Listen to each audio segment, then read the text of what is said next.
തീർച്ചയായിട്ടും കണ്ണൂർ മേഖലകളിലൊക്കെ തന്നെ രാഷ്ട്രീയ പ്രതിരോധത്തിന്റെ ഭാഗമായി എല്ലാ പാർട്ടിക്കാർക്കും അവരവരുടേതായ ഒരു ഫീഡർ യൂണിറ്റ് പോലെ ഇത്തരത്തിൽ ബോംബ് നിർമ്മാണം നടത്തുന്ന ചെറിയ യൂണിറ്റുകളുണ്ട് എന്നത് അംഗീകരിക്കാതിരിക്കാൻ കഴിയില്ല. പ്രത്യേകിച്ച് ഈ പൊയ്യൂർ മേഖലയിൽ RSSന്റെ വലിയ തരത്തിലുള്ള ബോംബ് നിർമ്മാണവുമായി ബന്ധപ്പെട്ട് ഒട്ടേറെ വാർത്തകൾ നമ്മൾ കേട്ടിട്ടുണ്ട്.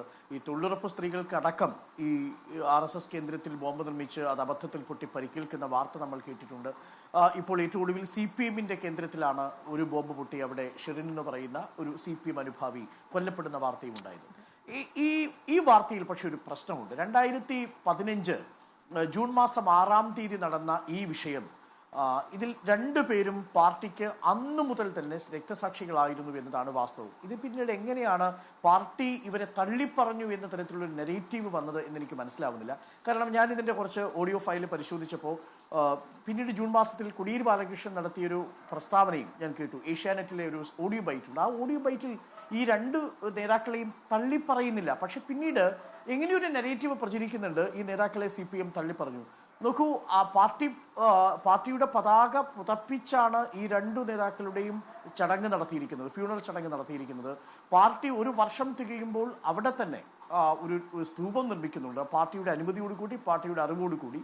അതിനുശേഷം പല ഘട്ടങ്ങളിലും അവിടെ അനുസ്മരണ പരിപാടികൾ നടത്തുന്നുണ്ട്. അതും പാർട്ടിയുടെ ജില്ലാ സെക്രട്ടറി അടക്കം നേതൃത്വം നൽകിക്കൊണ്ടാണ്. ഇപ്പോൾ അവിടെ രക്തസാക്ഷി മന്ദിരം ഉയർന്നിരിക്കുന്നു. പാർട്ടി ഇതിലെടുത്തിരിക്കുന്ന നിലപാട് ഇവർ ക്രിമിനലുകളാണ് എന്നൊരു നിലപാട് പാർട്ടി എടുത്തിട്ടില്ല. പാർട്ടി രക്തസാക്ഷികൾ എന്ന നിലയിൽ തന്നെയാണ് കാണുന്നത്. RSSും UDFും ചേർന്നിട്ടുള്ള നെഗറ്റീവാണ് ഇത് CPMന്റെ ബോംബ് നിർമ്മാണ സ്ഥലത്താണ് ഈ സ്ഫോടനം ഉണ്ടായത് എന്നുള്ള നെഗറ്റീവാണ്. ആ നെഗറ്റീവിനെയാണ് CPM തള്ളിക്കളയുന്നത്. കോടിയേരി ബാലകൃഷ്ണൻ വളരെ വ്യക്തമായി തന്നെ പറയുന്നത് ഈ സംഭവത്തിന് പിന്നിൽ ദുരൂഹതയുണ്ട്. RSSും UDFും ചേർന്നുണ്ടാക്കിയിരിക്കുന്ന ഒരു കെട്ടുകഥയാണ് CPM കേന്ദ്രത്തിലെ ബോംബ് സ്ഫോടനത്തിൽ CPM അനുഭാവി കൊല്ലപ്പെട്ടു എന്നുള്ളത്. പക്ഷേ പാർട്ടി പത്രം ജൂൺ 10-ാം തീയതിയിലെ ദേശാഭിമാനി പത്രത്തിന്റെ എഡിറ്റോറിയൽ എന്റെ കയ്യിലുണ്ട്. ആ എഡിറ്റോറിയൽ വളരെ വ്യക്തമായി ഈ കാര്യം പറയുന്നുണ്ട്. എഡിറ്റോറിയൽ ഇങ്ങനെയാണ് പറയുന്നത്: കഴിഞ്ഞ ദിവസം സ്ഫോടനത്തിൽ 2 CPM അനുഭാവികൾ കൊല്ലപ്പെട്ട സംഭവത്തെ മുൻനിർത്തിയാണ് CPMനെതിരെ ഇപ്പോൾ RSS പ്രചരണം നടത്തുന്നതിന് അതിന് സംസ്ഥാന സർക്കാർ അരുനിൽക്കുകയും ചെയ്യുന്നു എന്ന് പറഞ്ഞാൽ CPM അനുഭാവികൾ എന്ന് തന്നെയാണ് പാർട്ടി മുഖപത്രം പറയുന്നത്. പിന്നീട് എങ്ങനെയാണ് ഇവരെ പാർട്ടി തള്ളിപ്പറഞ്ഞു എന്നുള്ളൊരു നെഗറ്റീവ് ഉണ്ടാവുന്നതിന് അത് പച്ചക്കള്ളമാണ്. അത് ഏഷ്യാനെറ്റിൽ തന്നെ സംപ്രേഷണം ചെയ്തിരിക്കുന്ന കോടിയേരി ബാലകൃഷ്ണന്റെ ബൈറ്റും ഞാൻ കേട്ടതാണ്. അതൊരു തെറ്റായ വ്യാഖ്യാനമാണ്, പാർട്ടി ഇവരെ തള്ളിപ്പറഞ്ഞു എന്നുള്ളത്.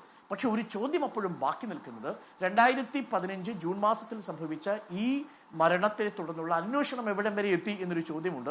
പിന്നീട് 2016 പിണറായി വിജയൻ സർക്കാർ അധികാരത്തിൽ വരുന്നു. ആഭ്യന്തര വകുപ്പ് പിണറായി വിജയൻ തന്നെ കൈകാര്യം ചെയ്തിട്ടും എന്തുകൊണ്ടാണ് ഈ വധക്കേസിൽ, ഇതൊരു ക്രിമിനൽ കുറ്റമല്ല, ഇതൊരു ക്രിമിനൽ കുറ്റമായിരിക്കെ ഈ ഒരു വധക്കേസാണ്, ഇതൊരു ദുരൂഹമായിട്ടുള്ള മരണമാണെന്നിരിക്കെ എന്തുകൊണ്ട് അന്വേഷണം മുന്നോട്ട് പോയില്ല എന്നൊരു ചോദ്യം ആ ഘട്ടത്തിൽ അവിടെ നിൽക്കുന്നുണ്ട്.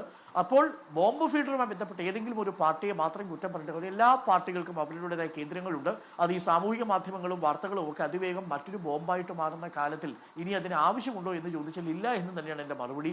അതൊരു കാലഘട്ടത്തെ ചടങ്ങ് പോലെ ഇപ്പോഴും തുടരുന്നു. പ്രതിരോധത്തിന് ബോംബുകൾ ഉപയോഗിച്ചുകൊണ്ടല്ല പാർട്ടികൾ രാഷ്ട്രീയ പ്രതിരോധ പ്രവർത്തനം നടത്തേണ്ടത് എന്നതാണ് വാസ്തവം. പക്ഷേ ഈ വിഷയത്തിൽ ഇപ്പോൾ പ്രചരിക്കുന്നത് ഒരു പാതി സത്യം മാത്രമാണ്. ഇത് പാർട്ടി തള്ളി പറഞ്ഞിട്ടില്ല ഇവരെ എന്നുള്ളത് ഒരു ഭാഗത്ത് നിൽക്കുന്നു. അതേസമയം തന്നെ പാർട്ടി അധികാരത്തിൽ വന്നതിന് ശേഷവും എന്താണ് 2015 ജൂൺ മാസം 6-ാം തീയതി ചെറ്റക്കണ്ടിയിൽ നടന്നത് എന്നതിന്റെ വ്യക്തമായ ചിത്രം ഇനിയും നമുക്ക് ലഭ്യമായിട്ടുമില്ല. ശരി.